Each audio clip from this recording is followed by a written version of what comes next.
The next Back to Basics video is going to be an extended heel hind shoe that we can use every day out of our truck, or we could use it in certification. We're going to take a number 1 Delta Challenger TS8 and we're going to make it into an extended heel shoe.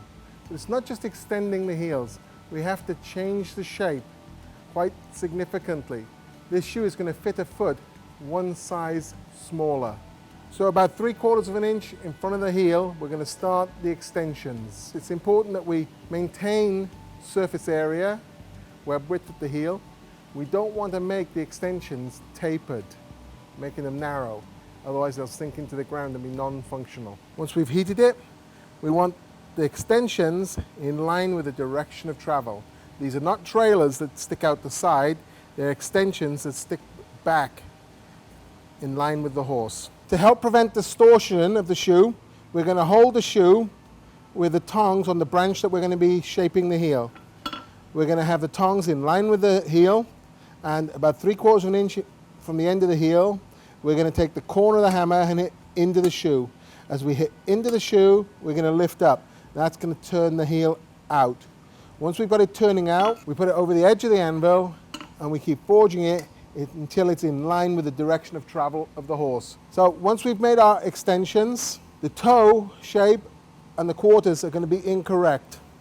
This toe shape is for a bigger size foot, so we have to narrow the toe and we have to move the quarters forward towards the middle of the shoe. Tongue position in line with the branch, hammer 3/4 of an inch before the end of the heel, lift up, start the trailer going out. There, and make sure you've got a gap between the heel and the anvil, because it's going to forge otherwise. To the inside branch, lift up, 3/4 before the end of the heel, get it started to turn it out. Now here's the important mark, make sure you've got a gap when you hit it. If you put it in contact and keep forging it, all you're going to do is decrease the surface area, and we're trying to maximize the surface area. Okay, once we've made our extensions, now we need to narrow up our toe and change the position of our quarters. So to narrow up our toe, just like with our shoe shaping, put it in front of the toenail and push it in. That will narrow the toe up. It's not a case of just hitting it from the side. That'll make the toe pointed. Once we've set our toe quarters, then we can set our quarters. Our quarters probably want to be about 3/8 of an inch in front of where they were. The first thing we're going to do, we're going to set our new toe quarter to narrow up the toe.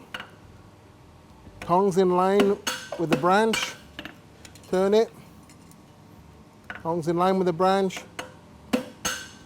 So we've set our toe quarters. There we set my heel quarter. Work it to the heel.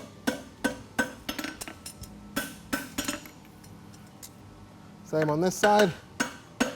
Set my quarters. Start leveling from the heel. Right round the toe.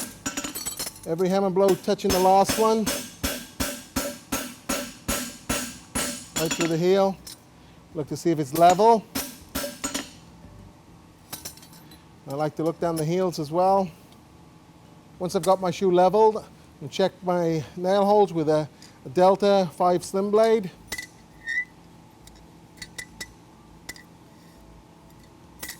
Just closed one nail hole up here just a little bit. I'll take my pritchel, a little bit of grease on the pritchel. Clean up my nail hole.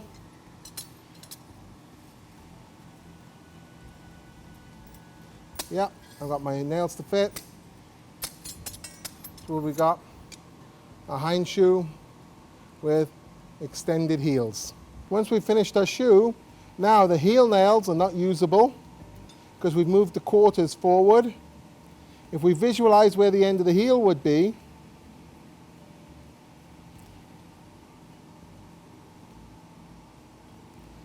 and we can see where our extensions are. We've got extension past the end of the heel, and now we've got our quarters further forward.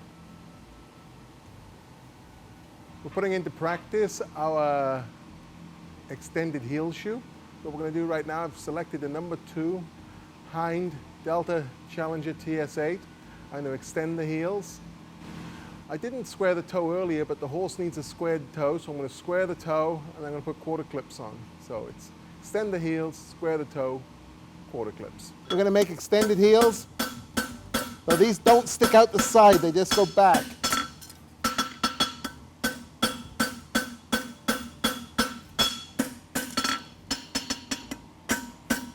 So I don't drop my tongue, I just take it to the anvil and stop. Take the anvil and stop. We don't want to pinch them.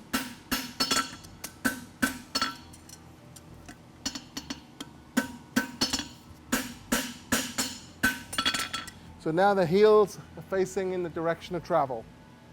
They're not sticking out the side as trailers. We don't want to make our square toe too wide. It's a narrow-toed foot.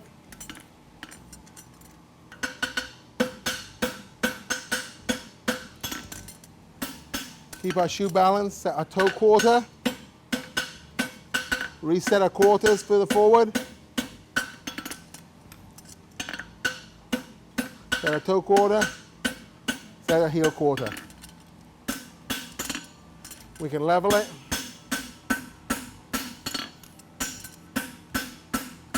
We've got our shoe basically shaped. Now we need to put this quarter clips on. We're going to use a cross peen hammer because we've got quite a narrow gap between the nail holes. Always watch where you're hitting.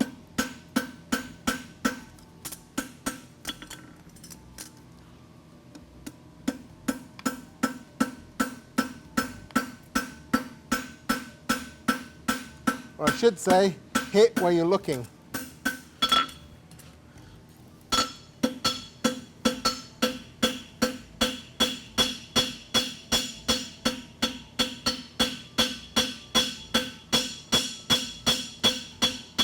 I always level behind the clips first.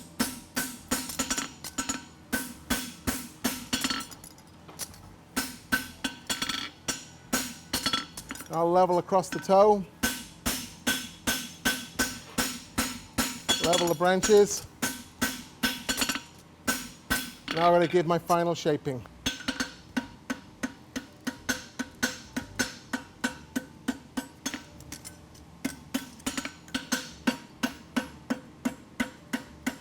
Thinking of the shape of the foot.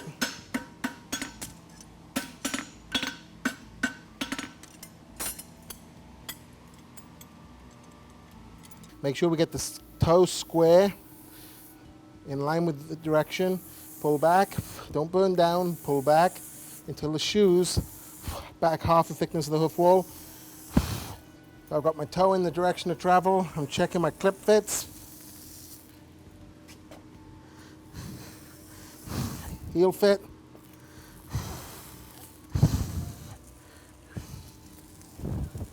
Okay, there we are, we're burned on. The toe is half the thickness of the wall set back.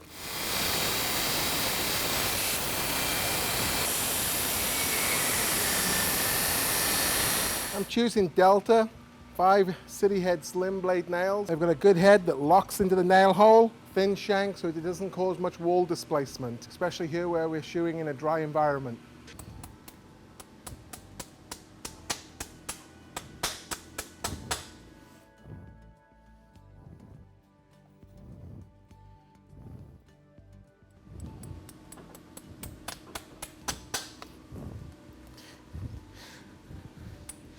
I like strong nailing, but not overly high. About 1/3 of the way up the foot with a heel nail, and then just climbing a little bit towards the toe. So I've driven the nails. I like to tighten them, just so they're tight. When we look at the foot from behind, we can see that the extensions are directly under the bulbs. They're in the direction of travel. They're not sticking out to the side.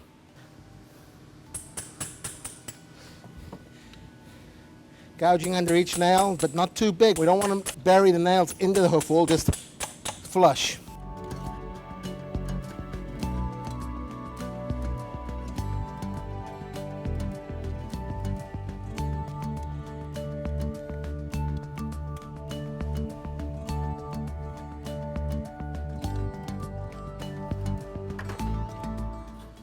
Now, I don't just rasp the toe off back to the shoe, I just radius it like an unshod horse. Just radius it so it's not sharp.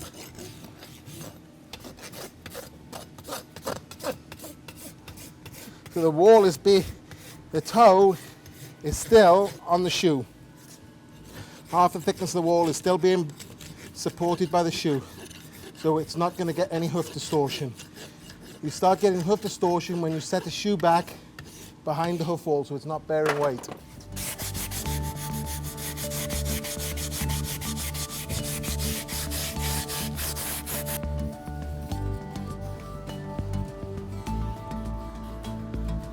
We've got the extensions coming straight back. They're not sharp, they're gentle flow into the extensions. So there's nothing for the horse to cut itself with if it hits. Toe is set back half the thickness of the wall and rounded off.